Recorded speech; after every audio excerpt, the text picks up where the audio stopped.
Accept చేస్తారా? చేయలేరు కదా. ఉమ్. మరి ఆ, ఆల్టర్నేటివ్ రాజకీయ ఉండాలి నేతలకి కదా వాళ్ళకి.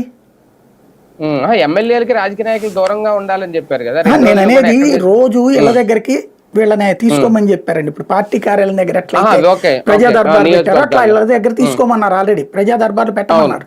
అలా తీసుకుంటున్నారు. అవును అవును. కానీ ఉమ్, ఉమ్, అక్కడ కూటమి వాళ్ళే తప్పు చేశారు. ఉమ్, మరి వీళ్ళు ఎక్కడికి వెళ్ళాలి? అధికారి దగ్గరికి అవును. వెళ్ళాలి.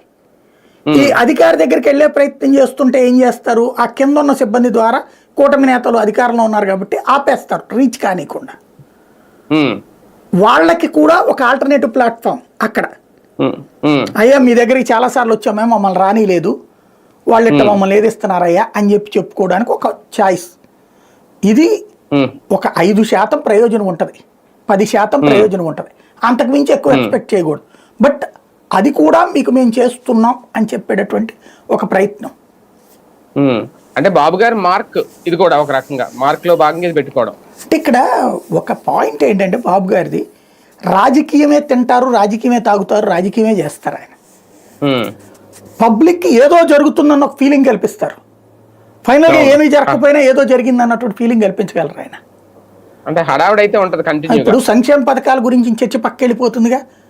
అదే ఇప్పుడు కదా. అక్కడ సంక్షేమ పథకాలు అడుగుతారా? కలెక్టర్ని అడిగారు అనుకోండి, ప్రభుత్వం చూస్తుందమ్మా అంటారు. ఉమ్. దీన్ని ఎప్పుడు